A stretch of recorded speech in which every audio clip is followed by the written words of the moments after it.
అగర్వాల్ కేసులో big twist నెలకొంది. నిందితులైనటువంటి సియా గోయల్ కాబోయేటువంటి భార్య ఇప్పుడు పోలీసు ముందు ఏం చెప్పింది తెలుసా? కేతన్ని కోటపై నుంచి ఎవరు తోసేశారో తెలియదని చెప్తోంది సియా గోయల్. కేతన్ని తోసేసినట్లుగా ఆధారాలు లేవని కోర్టులో స్పష్టం చేశారు పోలీసులు. డైరెక్ట్గా ఎలా ఉంది తెలుసా? అక్కడ ఏం ప్రూఫ్స్ లేవు. పోలీసు మొదటి నుంచి ఎత్తుతుంది ఇక్కడే. ఏకంగా కేతన్ అగర్వాల్ తండ్రికి కూడా మీడియా ముందుకు వచ్చి రిక్వెస్ట్ చేసిన మాట ఒక్కటే, ఎవరైనా ప్రత్యక్ష సాక్షులు ఉంటే దయచేసి ముందుకు రండి అయ్యా, సియా గోయలే తోసేసిందని దయచేసి ముందుకు రండి అయ్యా అని చెప్పి ఆయన రిక్వెస్ట్ చేశారు. ఎందుకో తెలుసా? ఇక్కడ టెక్నికల్ ఎవిడెన్స్ కూడా చాలా కీలకం. సియా గోయల్ నేను తోయలేదు అని చెప్తోంది. మరి తోసినట్టుగా ఆధారాలు ఏమున్నాయో చూపించండి. నేను తోయలేదు, ఆయన స్లిప్ అయి పడిపోయాడు. సరే చేతన్ ఉంటే ఉండొచ్చు నా బాయ్ ఫ్రెండ్గా, అక్కడికి వస్తే రావచ్చు, కానీ నేను తోయలేదు ఇది చెప్తున్న మాట సియా గోయల్. అందుకే టెక్నికల్ ఎవిడెన్స్ కావాలి. మనందరం అనుకోవచ్చు వాళ్ళిద్దరే కలిసి తోసేశారు, సో వాళ్ళిద్దరి మూలంగానే అక్కడ అమ్మాయి కేతన్ అగర్వాల్ చనిపోయాడని చెప్పి అందరికీ తెలుసు, అంతా భావించిందే. కానీ నేను తోయలేదని సియా గోయల్ చెప్తోంది. Because no technical evidence. Siya గోయల్కి లై డిటెక్టర్ టెస్ట్ కూడా చేసేందుకు పోలీసులు అనుమతి కోరారు. సో విచారణకు ముందుకు సాగాలంటే పాలిగ్రఫీ పరీక్ష అవసరం. ఇప్పటికే లోగఢ్ కోర్టు దగ్గర ఆ ఫోర్ట్ దగ్గర సియా చేతన్తో సీన్ రికన్స్ట్రక్షన్ కూడా క్రియేట్ చేయించారు. చేతన్ నడకను విశ్లేషించేందుకు గేట్ అనాలిసిస్ చేస్తున్నారు. కేతన్ని చంపేందుకు సియా చేతన్ రిహార్సల్స్ చేసినట్టుగా మొదట్లో చెప్పిన పోలీసులు ప్రస్తుతం ఎవరు తోసారో ఎవిడెన్స్ లేదని చెప్తున్నారు. కోర్టుకు కావాల్సిన ఎవిడెన్స్ అందరికీ తెలుసు, వాళ్ళే తోసేశారు. వాళ్ళు ఒప్పుకున్నా, ఏం జరిగినా జరగకపోయినా, ఏం చేసినా కూడా వాళ్ళు తోసారన్నది గ్యారంటీ. కానీ పోలీసులకు కావాల్సింది, కోర్టుకు కావాల్సిన టెక్నికల్ ఎవిడెన్స్. వాళ్ళే తోసారడానికి టెక్నికల్ ఎవిడెన్స్ కావాలి. కోర్టు ముందు వరకు వెళ్ళిన తర్వాత సియా గోయల్ తోయలేదంటే టెక్నికల్ ఎవిడెన్స్ ఎవరు పూర్తి చేయాలి? అందుకే పాలిగ్రఫీ టెస్ట్కి, లై డిటెక్టర్ టెస్ట్కి కూడా పోలీసులు సియా గోయల్ పక్షంలో పోలీసులు కోరిన అనుమతి కోర్టు అంగీకరించింది. సో పాలిగ్రఫీ టెస్ట్, లై డిటెక్టర్ టెస్ట్ చేసిన తర్వాత ఆ స్టేట్మెంట్ ఆధారితంగానే కేతన్ని మేము తోసామని సియా గోయల్ చెప్తే అప్పుడు కనుక టెక్నికల్ ఎవిడెన్స్ సమకూరే అవకాశం. అప్పటి వరకు సియా గోయల్ తోసిందనడానికి, సీన్ రికన్స్ట్రక్షన్ చేసినా, ఎన్ని రకాలుగా వాళ్ళు ప్రయత్నం చేసినా ప్రూవ్ చేయడానికి టెక్నికల్ ఎవిడెన్స్ మీరు అనుకోవచ్చు, వాళ్ళకు వాళ్ళు చెప్పొచ్చు కదా అని. బయట పోలీసుల దగ్గర వాళ్ళు ఏం చెప్తారు? మాట దాచేయడానికి నేను తోయలేదనే చెప్తారు. సీన్ రికన్స్ట్రక్షన్ చేసిన తర్వాత కూడా సీన్ రికన్స్ట్రక్షన్లో ఒప్పుకున్నారా? వాళ్ళు ఒప్పుకోలేదు. అవేం చెప్తాం? సీన్ రికన్స్ట్రక్షన్లో నేను ఇలా నిల్చున్నాను, ఆయన ఫోటో దిగుతున్నాడు, సడన్గా కింద పడిపోయాడు, ఇది ఆమె చెప్తున్న మాట. చేతన్ వస్తే వచ్చి ఉండొచ్చు, నా బాయ్ ఫ్రెండ్ అయితే అయి ఉండొచ్చు, కానీ చేతన్ తోయలేరు. చేతన్ ఏమంటాడు? నాకు అవసరం లేదు అంటున్నాడు. ఒకనొక సిచ్యువేషన్లో ఎలా జరిగింది ఈ సిచ్యువేషన్ అంతా అంటే, నాకు తెలియదు అంటే నాకు తెలియదు, నువ్వు తోసావంటే నువ్వు తోసావని ఒకరిపై ఒకరు నెట్టుకున్నారు. కానీ టెక్నికల్ ఎవిడెన్స్ లేదు. టెక్నికల్ ఎవిడెన్స్ లేకపోవడం మూలంగానే ఈ కేసు మరింత ఆలస్యం అవుతుంది. లేదంటే ఈ పాటికి శిక్షలు కూడా పడేవి, ఈ పాటికి వాళ్ళని కఠినంగా శిక్షించేవారు కూడా. సియా గోయల్ ఆ 400 అడుగుల ఎత్తులో నుంచి, ఆ కొండలో నుంచి నేను తోయలేదు తను చెప్తున్న స్టేట్మెంట్. అందుకే పోలీసులు టెక్నికల్ ఎవిడెన్స్ లేకపోవడంతోనే వాళ్ళు మరింతగా పర్మిషన్ కోరిన అంశం ఏంటంటే, మాకు పాలిగ్రఫీ టెస్ట్కి పర్మిషన్ ఇవ్వండి,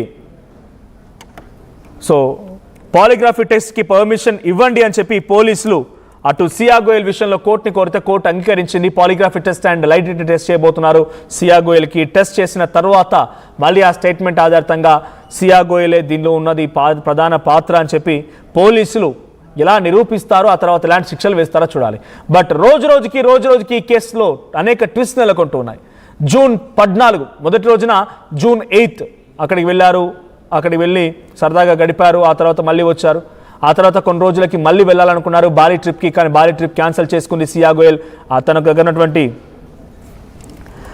ఉన్నటువంటి పూర్తి స్థాయిలో ఏమంటారు ప్లాన్ ప్రకారంగా, ఒక ప్లాన్ ఎగ్జిక్యూషన్ ప్రకారంగా తన పాస్పోర్ట్ని చింపేసింది. బాలి ట్రిప్ క్యాన్సిల్ అయిపోయింది. ఆ తర్వాత మళ్ళీ లోగఢ్ ఫోర్ట్కి వెళ్ళడానికి రకరకాల ప్రయత్నాలు చేసింది.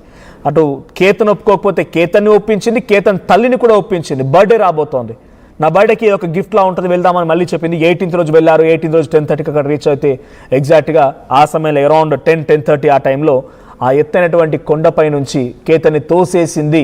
ఇది మనందరం మాట్లాడుకున్నమాట. కానీ టెక్నికల్ ఎవిడెన్స్ లేదు.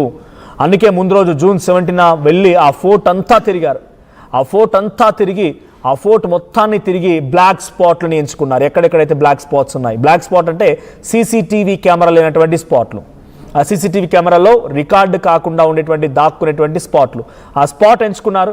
ఆ స్పాట్ ఎంచుకొని కేతన్ అక్కడికి తీసుకెళ్లేందుకు ప్రయత్నం చేశారు. ఫోటోలు దిగుతున్నారు. అక్కడి నుంచి ఒక్కసారిగా కేతన్ని ఆవిడ తోసేసింది సియా గోయల్. కానీ no technical evidence at all. Chetan అక్కడే ఉన్నాడు, సియా అక్కడ ఉంది. వీటన్నిటి కూడా ఆధారాలు దొరికాయి. సీసీటీవీ కెమెరా దొరికింది, దానికి తగ్గట్టుగా అనేక రకాల ఫుటేజ్లు దొరికాయి. కానీ వాళ్ళే తోసారన్నట్టుగా ఆధారం లేదు. కాబట్టి పోలీసులు దాన్ని వెతికే పనిలో ఉండి అందులో భాగంగానే పాలిగ్రఫీ అండ్ డైరెక్ట్ టెస్ట్ చేయబోతున్నారు. బట్ ఏదేమైనా చూడండి, నిజంగా ఇష్టం లేకపోతే వదిలేయాలి. ప్రేమించిన వాడు ఉంటే వాళ్ళతో పెళ్లి చేసుకొని సావాలి. కానీ వేరే ఒకరిని ప్రేమించి కట్టుకోబోయే భర్తని ఇలా దుర్మార్గంగా హతమార్చడం దేశవ్యాప్తంగా చర్చ జరిగింది. ఇప్పుడు కేతన్ మరణానికి తనే కారణమని తెలిసినా కానీ టెక్నికల్ ఎవిడెన్స్ని క్రియేట్ చేయడంలో పోలీసులు విఫలమవుతున్నారు. పోలీసులు కొంత తడబడుతున్నారు. బట్ టెక్నికల్ ఎవిడెన్స్ దొరికిన తర్వాత అమ్మాయిని ఎలా శిక్షించాలి, సియా గోయల్ని ఎలా శిక్షిస్తే బాగుంటుందో మీ అభిప్రాయాన్ని కామెంట్ చేయండి.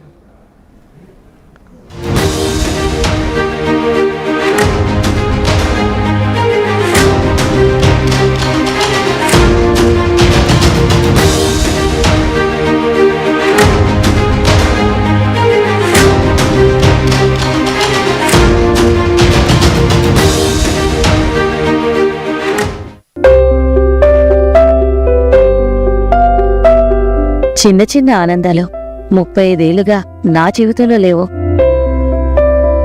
35 ఏళ్లుగా నేను డైపర్లలో బ్రతికాను. 6 సెంటీమీటర్ల ఫిస్టులా నా మూత్రాశయంలో లీకు కారణమైంది. ఎవరూ నాకు సహాయం చేయలేకపోయారు. AINUలో వైద్యులను కలిసే వరకు. అక్కడ వారు రోబోటిక్ శస్త్రచికిత్సతో నాకు పరిష్కారం ఇచ్చారు. వారు నా ఆత్మవిశ్వాసాన్ని కూడా తిరిగిచ్చారు. Precision Care makes it possible. The Center for Robotic Surgery at AINU. Tournament కి ముందు పెయింట్ ఎలా చేస్తాం?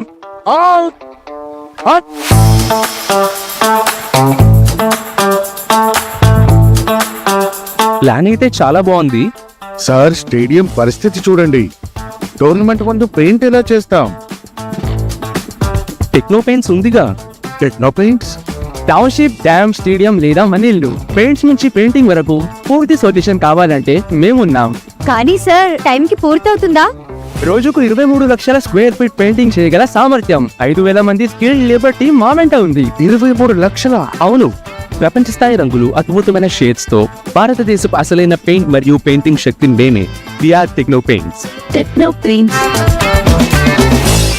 జలుబు, తలనొప్పి, ఒళ్ళు నొప్పుల నుంచి ఉపశమనం శాస్త్రీగా. జలుబు, తలనొప్పి, ఒళ్ళు నొప్పుల నుండి ఉపశమనం శాస్త్రీ బామ్. ఇప్పుడు 5 రూపాయల ప్యాక్ లో కూడా.